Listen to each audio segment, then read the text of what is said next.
guys, magandang araw. May nakita ko itong driftwood do. Nagtatapon ako ng mga ng mga kahoy gawa ng inanay.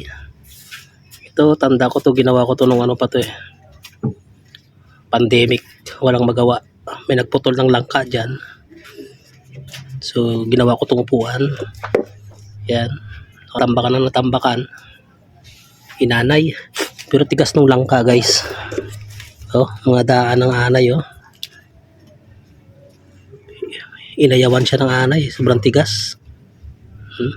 Ito yung pako ko, kalawang na. Tigas na to, kulay itim na. Pero nung nakakuha ko to, ganito na to. Talagang itim na to. Yan, inanay na. Magtatapon kasi ako ng mga inanay na kahoy dito. Sayang, guys. Yan. Pinuputol-putol ko ng maliliit para kumasya sa lagayan bago ko itapon. So sayang naman to, parang may naisip ako magandang paraan dito para mapakinabangan. Guys, start natin.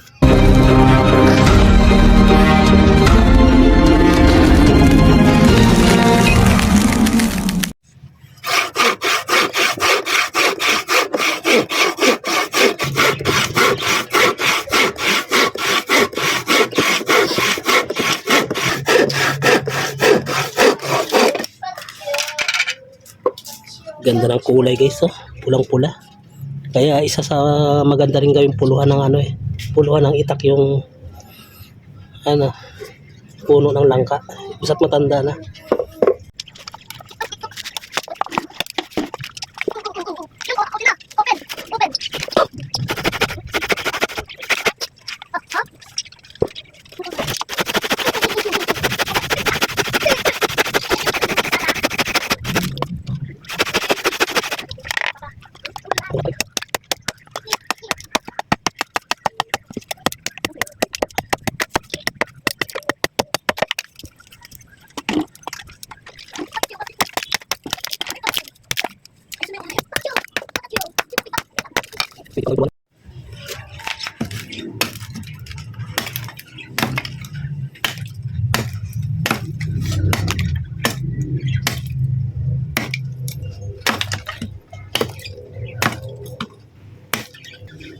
Grabing tigas, guys.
Lalagyan lang natin siya ng pinaka-stopper niya. Ito, stopper. Para di malaglag yung ilalagay natin. Ito yung magsisilbing stopper niya para pag nilagay mo yung helmet. Di kaya may sasampay ka dito. Hindi malalaglag. Hindi magdudus-dus. Kaya guys, kung ano yung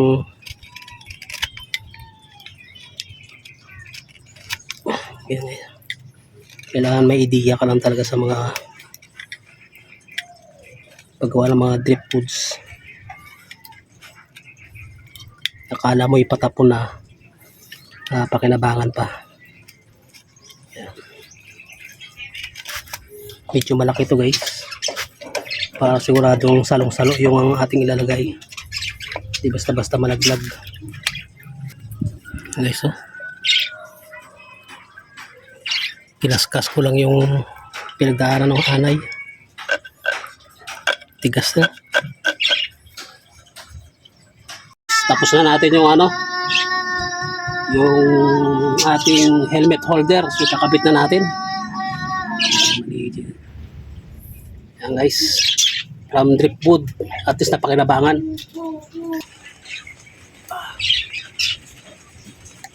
Yan. So, kakabit.